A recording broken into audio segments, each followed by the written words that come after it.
Bonjour à tous, Olivier Tréca du Chasseur de Migrateurs.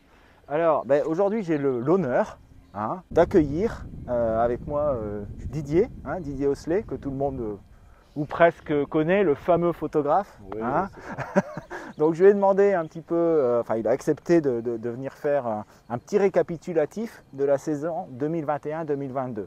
Sachant que j'ai écrit un article dans la Revue nationale de la chasse et il m'a semblé être une bonne idée que d'inviter Didier pour parler un petit peu de ça.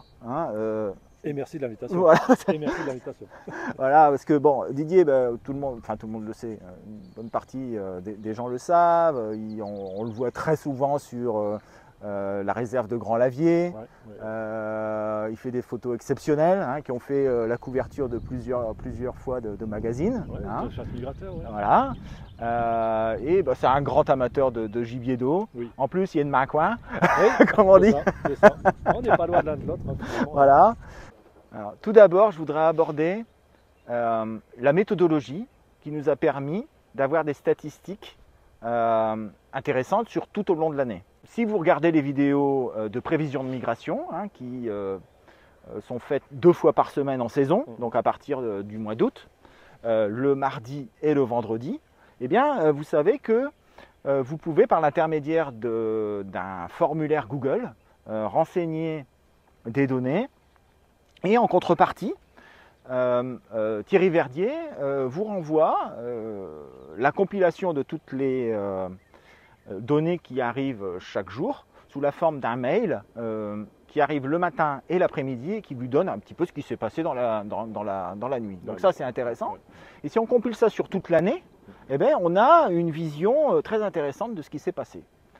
Donc merci à tous les MigTrackers qui nous ont envoyé des données et qui nous ont permis de faire cette émission et qui nous ont permis de faire ce récapitulatif. Bien entendu, avec Didier, il va nous dire aussi, lui, comme il va très régulièrement à Grand Lavier, il va nous dire aussi les dates auxquelles il a vu le plus de gibier, par exemple. Je voudrais commencer un petit peu par un bilan assez succinct de comment s'est passé la saison 2021-2022.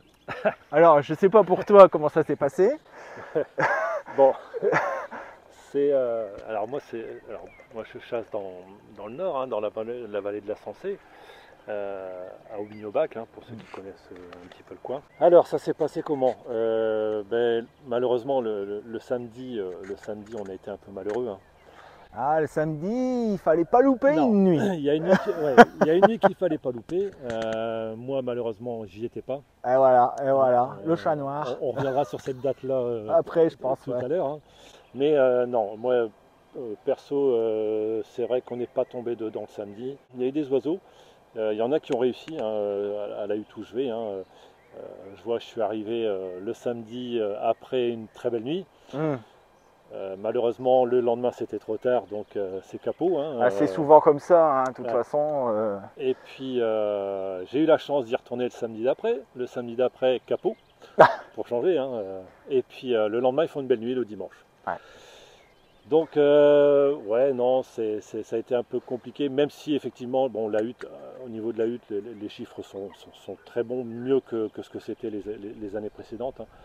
Et la hutte termine très bien. La hutte termine très bien. C'est juste le samedi. Donc, pas d'affolement. Voilà. Il y a du gibier, ça dépend où ça passe, ça dépend quand ça passe. Et puis, tout à fait. Moi, ce que je voudrais faire, c'est simplement partir du mois d'août jusqu'au mois de janvier et puis donner un petit peu les événements importants. Alors, tout d'abord, ce qu'on peut dire, c'est qu'il y a eu un début de saison qui a été vraiment, pour moi, exceptionnel. Il y a eu un passage plus ou moins continu de l'ouverture au marais jusque la lune de septembre. Quasiment toutes les nuits, on voyait des oiseaux et même des oiseaux qu'on n'a pas l'habitude de voir si tôt. Précoce, oui, c'est du siffleur. Du siffleur, en particulier du siffleur fin août, même à l'intérieur des terres. Oui. Même à l'intérieur des terres. Accompagné, bien entendu, il n'y a pas eu que des siffleurs, mais beaucoup de sarcelles et beaucoup de souchets. Ça a été la star. Voilà, ouais, tout à fait. Alors, ce qu'il y a aussi, donc ça c'est le premier enseignement qu'on peut tirer, c'est qu'on a eu une première partie de saison du 20 août au 20 septembre, j'allais dire, hein, pendant un mois de passage quasi continu Ça démarrait bien. avec des beaux pics. Ouais, ça démarrait bien. Après, octobre, ça a été très calme. Ouais. Et ça, on va dire que c'est un petit peu logique parce que beaucoup d'oiseaux sont partis avant. Les premiers siffleurs, sarcelles, souchets, etc. Octobre, ça a été relativement calme. Il n'y a pas eu de bonnes conditions de mouvement, de bonnes conditions météorologiques. Et même la lune d'octobre n'a pas donné grand-chose. Le passage de la Toussaint non plus. Et on arrive au mois de novembre. Et au mois de novembre, ça a été hyper décevant. Oui. Au début, on s'est dit, mais où sont tous les canards quoi? Ils sont tous passés en septembre. C'est ça. Et en fin de compte, ça s'est déclaré à la lune de novembre. Fin novembre. D'ailleurs, moi, je me suis bien planté parce qu'il y avait eu des bonnes conditions, des conditions relativement bonnes début novembre, hein, plusieurs dates d'affilée, où on s'est dit, ça va partir, quoi. Ouais, ça va Et c'est pas parti. Non. Et en fait, le facteur déclenchant, ça a été la lune. Et ce qui est un facteur qui est quand même remarquable aussi cette année, c'est que, mis à part quelques nuits en septembre où il y a eu des bonnes nuits avec la lune noire, mais tous les gros mouvements fin de mois, se sont faits en fin de mois avec la lune. Hein, donc novembre, 20 novembre, déballage complet, peut-être la plus belle nuit sur toutes les régions, hein, en termes de variété, de régularité, avec des oies, cendrées et rieuses. Après, grand calme quelque part, et puis ça recommence avec la lune de décembre, fin décembre, avec ce pic monstrueux du 25 décembre au soir, le samedi soir, où il y a une profusion de sarcelles, gros mouvement de sarcelles, gros mouvement de sarcelles qui débarquent sur le nord de la France, hein, sur le nord de la France jusqu'à la vallée de la Seine. Il y a encore eu un petit mouvement autour du Nouvel An, et puis après ça a été janvier, et janvier, il n'y a pas eu de froid, et on a eu une belle présence en revanche de pilets et de souchets, alors surtout sur le sud de la France, hein, mais en tout point remarquable, avec des très beaux prélèvements. Ça fait toujours plaisir de tuer un pilet en couleur au mois de janvier. Alors nous, dans le nord, on est un petit peu, pour ça, on est un petit peu trop au nord. C'est ça. On en profite avant, hein, voilà. Mais ça arrive de temps en temps. Ça arrive de temps en temps. C'est un petit peu moi mon résumé de l'année. Hein. Est-ce que toi, Didier, tu aurais des questions par rapport à ça? Les dates. Ah, alors. Les dates à laquelle c'est tombé. Il y a eu 2-3 bonnes dates. Alors, 4. Il y a eu, on va dire, si on prend les 5 meilleures nuits de l'année, d'accord? Les 5 meilleures nuits de l'année, tout confondu.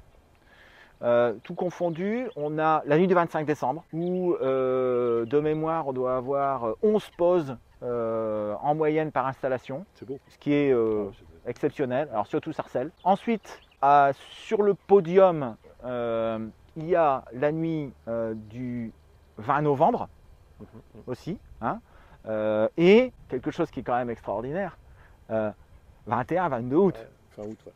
Fin août, où on n'a pas l'habitude de voir autant de gibier à cette époque-là. Donc, je veux dire, le podium, il est là. Ouais. Le podium, il est là. D'abord, décembre avec le coup de migration. On reviendra peut-être après dessus. Fin novembre, le gros coup de migration, où là, c'était vraiment quelque chose d'assez important avec toute espèce. Et puis, le mois d'août, 21-22 août. Et puis aussi, pareil, 20 août, fin de septembre, la lune de septembre qui a été particulièrement favorable. Est-ce que ça s'est passé sur toutes les régions ou il y a eu des régions qui ont bénéficié plus de gibier que d'autres? Alors, ça dépend des coups. En fait, ça dépend des coups. Par exemple, la meilleure nuit dans l'ensemble, ça a été la nuit du 25 décembre. Et dans le sud-ouest, zéro. Les canards ne sont pas descendus jusque-là. D'accord. Il y a eu une invasion de sarcelles jusque la vallée de la Seine, peut-être un petit peu plus bas, c'est difficile de savoir. Mais en dessous, nada. D'accord. Nada, rien.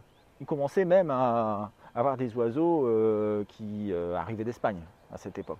Donc il y a eu un croisement, un chassé-croisé, comme ça arrive régulièrement au mois de janvier par exemple. Après, par exemple le 1er janvier, il y a eu un arrivage particulièrement important en Normandie. Hum, hum, hum. D'accord? Ça ne s'est pas ressenti dans le nord. C'est localisé. Ça s'était assez localisé et ça ne s'est pas trop ressenti non plus dans le sud-ouest. Très localisé, Mont-Saint-Michel, Calvados, etc. Tout le Cotentin en fin de compte. En début de saison, par contre, ça a été ressenti vraiment presque partout. Hein, le mouvement d'août, le mouvement de septembre, ça a été ressenti vraiment général, partout. ouais. Ouais. Et la bouttée du mois de novembre, là aussi, ça s'est ressenti partout. Peut-être même un petit peu plus au sud qu'au nord. Pourquoi? Parce qu'il y a aussi beaucoup d'oiseaux qui partent du lac du Der. Ouais. Hein, il y a en permanence, à cette époque de l'année, disons fin novembre, il y a 25-30 000 sarcelles qui sont là-bas. Et donc, quand il arrive un petit coup de froid, pouf, ça part. Et comme ils sont sur le Der, ils ne passent pas dans les Flandres. Non. Donc ils vont direction la Vendée, ils vont direction la Charente, ils vont direction le sud-ouest. C'est ça. Et nous, on ne les voit pas. La lune de novembre a été ressentie partout, bien entendu, mais en particulier sur le sud-ouest. Et ce qu'on a pu assister aussi à cette occasion-là, c'est un gros passage d'oireilleuses. Ces oireilleuses-là, donc ça devait être un dimanche ou un lundi, c'est pas pour nous. C'était pas pour nous. C'était pas un samedi, non. Et pas pour nous. En général, les oireilleuses, elles descendent, mais jusque la baie de Seine, elles vont rarement plus loin. Mais là, elles sont allées beaucoup plus loin. C'est ça. Et ils en ont même tué et vu sur le littoral méditerranéen, y compris donc sur les étendues Languedoc, quelques rieuses qui ont été vues. Alors, c'est une espèce inconnue. C'est pas courant. C'est pas courant. C'est pas courant du tout. Et par- tant mieux pour eux. Évidemment. Il en faut pour tout le monde. Et ce qui est très bien, c'est que peut-être que elles ont trouvé des conditions d'hivernage correctes et que l'année prochaine, il y en aura qui reviendront dans cette région-là. Comme ça s'est passé il y a une dizaine d'années, on a commencé en octobre à voir des rieuses et des moissons dans le nord de la France. Et puis là, chaque année, on voit quasiment un passage de rieuses ou de moissons qui arrive jusque dans le nord. Cette année, l'année dernière, ça n'a pas eu lieu. Ça a eu lieu en novembre, ça s'est décalé. Et donc au final, les espèces stars de cette migration, c'est pas des espèces qu'on n'a pas vues. Enfin, le chipot. Alors le chipot, on n'en a pas vu beaucoup. On n'en a pas vu beaucoup, mais on va dire la grande star, c'est pas les oies cendrées. Non, c'est pas eux. C'est pas elles. C'est pas elles. On n'en a pas vu beaucoup. Non, on n'en a pas vu les oies. Elles ont fait direct Hollande, Espagne en une seule étape, autour de la fin novembre. Ouais. Elles ont pris le jet Air Guadalquivir, direction le delta, sans escale. Et d'ailleurs, c'est vachement intéressant parce que on peut voir aussi qu'il y a certains vanneaux qui l'ont fait aussi avec les balises.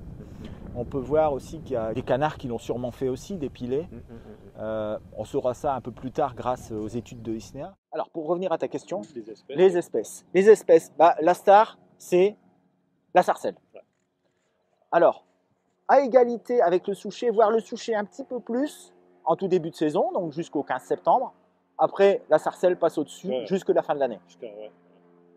Le siffleur, il a été vu très tôt en début de saison avec les autres espèces, mais finalement après, on n'en a plus vu des tonnes, sauf au passage du 20 novembre. Et voilà, donc le passage du 25 décembre, c'était quasiment exclusivement que de la sarcelle, en belle bande. Voilà, c'est ça un petit peu ce qu'on peut... il y a aussi quelque chose qu'on peut, mais j'en ai parlé tout à l'heure, c'est les pilets, les souchets en couleur au mois de janvier. Mais les siffleurs, on attendait peut-être plus du siffleur, avec ce qu'on avait vu au mois de février 2021. Ouais, c'est vrai. Sur le Hable. D'ailleurs, enfin sur les côtes en général. Sur le nord-ouest de la France. Je pense cette année du siffleur. Alors, oui, c'est vrai ce que tu dis Didier, parce qu'il y a eu une invasion de siffleurs en février 2021. C'est le mot. Ouais. Et on s'attendait à... Enfin, moi le premier. Et je me dis, moi j'ai quand même étonné qu'on n'ait pas vu des siffleurs en plus grand nombre cette année. Quand les chevaux sont arrivés, c'est beaucoup plus facile. Ben oui, non mais c'est ça. Pourquoi est-ce qu'il y avait eu un mouvement à cette époque, en février 2021, d'oiseaux, un mouvement si important que ça sur nos côtes? En fait, la raison principale, ça a été la neige sur le Royaume-Uni. Il y a eu une épaisseur de neige importante sur l'Angleterre, qui fait que Alors il y a eu aussi des températures négatives aussi En Belgique. en Belgique et en Hollande, mais moins fort. Il y a eu moins de neige. Ce qui fait que les oiseaux hollandais et belges, il y en a quelques-uns qui sont venus, plutôt des petits canards, sarcelles souchées. Mais l'essentiel des siffleurs qu'on a vus qui sont arrivés sur le littoral du nord-ouest, ce sont des siffleurs anglais. D'accord. Les siffleurs anglais, on sait ce qu'ils font. Ils viennent de Scandinavie, ils viennent de Russie, ils vont d'abord en Angleterre. Après, en fin de saison, ils peuvent aller parfois en Hollande, ou vraiment quand il y a un gros coup de froid sur l'Angleterre, ils descendent sur la France. Et il n'y en a pas pour longtemps finalement, parce que c'est pas très loin, un vol d'oiseau. C'est pareil, la mer du Nord, si vous voulez, c'est une sorte de rond-point. C'est ça, Voilà, et ça fait le tour en fonction des conditions météo. En février, ces siffleurs-là de Scandinavie, qui étaient en Angleterre, ils sont arrivés chez nous. Voilà, une bonne partie. Il y en a probablement qui sont restés là-bas. Les siffleurs, par contre, hollandais, ils restaient dans les réserves et c'était rempli. Donc ils ne sont pas vraiment venus jusque chez nous, les siffleurs hollandais et belges. Donc c'est plutôt les siffleurs anglais. Et c'est pour ça peut-être qu'on ne les a pas revus, parce que ça aurait été des siffleurs hollandais, quand ils arrivent ici, c'est vite fait d'aller... tandis que là, ils savent qu'ils vont en Angleterre. Donc voilà, je pense que maintenant qu'on sait ça, ça permet d'analyser. Ça permet peut-être de se dire, ok, ils étaient très contents d'être sur le Hable d'Olt Moi, je pensais qu'ils allaient revenir. Par dizaines de milliers. Ils sont restés un moment, mais ils ne sont pas revenus. Non. Ils sont pas revenus. Alors, pourtant, j'y croyais. À l'occasion, peut-être cette année, s'il y a un coup de froid, on verra bien. On va peut-être avoir un hiver volcanique, on l'espère. Peut-être que ces oiseaux-là, s'il y a de la neige en Angleterre, ils reviendront sur leur lieu de vacances de février de 2021. Pendant la saison de chasse. Ah bah évidemment, évidemment. Bon. Mais ça prouve qu'il reste des oiseaux quand même. Ah bah oui. Parce que c'était localisé, enfin il y a eu le Hable, mais il y a eu le Platédois, il y a eu la baie de Seine, il y a eu... je dis au Hable parce que c'est à côté d'ici, mais il y en a eu partout. Il y en a eu partout. Pas des milliers. Des dizaines de milliers. Oui, des dizaines de milliers. Des dizaines de milliers. Même, peut-être même plus que ça encore. Ouais, on ne sait pas vraiment. Mais il reste des oiseaux, il y a des oiseaux. Ah oui. Moi je pense qu'il n'y a jamais eu autant d'oiseaux qu'à cette époque-ci. Le problème c'est que ils descendent plus forcément un petit peu comme avant. C'est ça le souci. Quand est-ce qu'on a eu un dernier hiver? C'était 2010. Ça fait quand même 12 ans. C'est ça. Il y a eu la vague de voix de février, mais elle compte pas si. C'est un hiver. Oui. Mais peut-être qu'il va falloir attendre encore une dizaine d'années avant d'avoir un hiver froid encore. Réchauffement climatique, c'est un fait. Effectivement, les oiseaux ne bougent plus comme avant, quoi. Les oiseaux bougent comme avant, mais on ne peut pas dire que les tableaux soient si ridicules que ça. Non, pas du tout, non. Les lignes migratoires changent. On parlait du DER tout à l'heure. Il y a bien entendu une ligne sur l'intérieur qui est de plus en plus importante. On le voit aussi sur les vallées de l'intérieur du Nord. On n'entendait pas parler avant, et maintenant on constate que ça tire de plus en plus. Et le littoral, c'est un peu moins bon que ça a eu été. Disons que c'était régulier, c'était plus régulier avant. Je pense que les lignes migratoires changent. Ça dépend aussi beaucoup des inondations qu'il peut y avoir sur le nord de l'Europe. Ça dépend des inondations, des sécheresses. Quand il y a une sécheresse, on sait que les oiseaux ils migrent plus à la côte ou qu'ils suivent les grands canaux, là où ils sont sûrs d'avoir de l'eau. Quand c'est humide, ils peuvent se répandre un petit peu partout. C'est d'ailleurs ce qui s'est passé cette année. Parce que, je ne sais pas si tu te rappelles, mais en Allemagne, début juillet, il y a eu des inondations monstres. C'est vrai. Et il y a eu tellement des inondations monstres en Belgique aussi, que le Rhin a fait monter la Meuse, qui a fait monter la Sambre, et ils ont pris 1 mètre d'eau dans la Sambre, direct comme ça, du jour au lendemain. Donc ça a inondé des pâtures, les oiseaux se sont dispersés, et c'est pour ça aussi qu'on a eu un début de saison qui était très intéressant, avec de la sarcelle un petit peu partout. Carrément. Voilà, moi ça me rappelle une année qui pour moi est la meilleure année de chasse dans l'intérieur, ça a été 1992. 92, on a eu un été riz. Et c'est pareil que l'année dernière, le mouvement il a commencé le 20 août, on commençait à chasser au 1er août à l'époque, ça a commencé le 15 août, un truc comme ça, et on n'a jamais fait autant de sarcelles qu'au mois de septembre. Ça a été une année exceptionnelle, 92. Bah, l'année dernière, c'était un petit peu la même chose, en moins fort, parce que c'était pas encore aussi inondé qu'en 92. Conclusion, il faut y être. Peu importe le temps, après, il faut 100% des gagnants ont tenté leur chance. Oui, voilà, il faut y être et puis, puis passer les nuits. Et puis, De toute façon, sur un malentendu, on peut tomber dedans. Mais il faut quand même suivre les prévisions. Oui, bien sûr, quand même, on est là pour ça. Non, mais c'est vrai que... C'est vrai que ça donne une idée globale, mais après, il faut y être et puis, puis prendre du plaisir. L'essentiel, c'est d'y être. On sait qu'à la hutte, c'est là où on se détend. Oui, non, mais c'est ça. On se relaxe.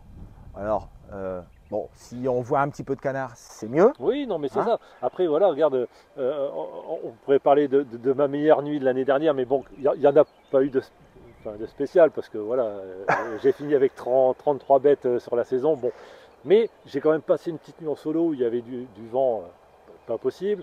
J'ai quand même mis mes bleds, j'ai quand même mis... j'ai eu 4 pauses de lin. Je fais un midouin et puis un chipot. Bon, j'étais content. J'ai transpiré, j'ai sué, j'ai été trempé. C'est ça. Et puis quand tu es revenu, tu étais super détendu. Mais carrément. Puis moi, c'est ça que j'aime. Mais moi, j'aime bien en chier à la hutte. Donc, non, mais si on y va et puis qu'on fait rien, c'est vrai.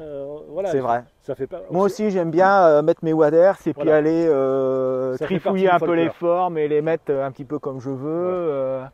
On a un petit peu. Voilà, on a l'impression d'avoir le résultat de ce qu'on a fait. Oui, en quelque sorte. C'est la récompense. Faut la piquette aux mains le matin, les yeux tout rouges. C'est ça qui est intéressant aussi, c'est ça qui est bien. On partage les mêmes valeurs. Ça, oui, non, mais c'est très bien. Oui. Puis on est du même coin, donc c'est peut-être pour ça aussi. Peut-être. Non, mais je pense que c'est un peu partout la même chose.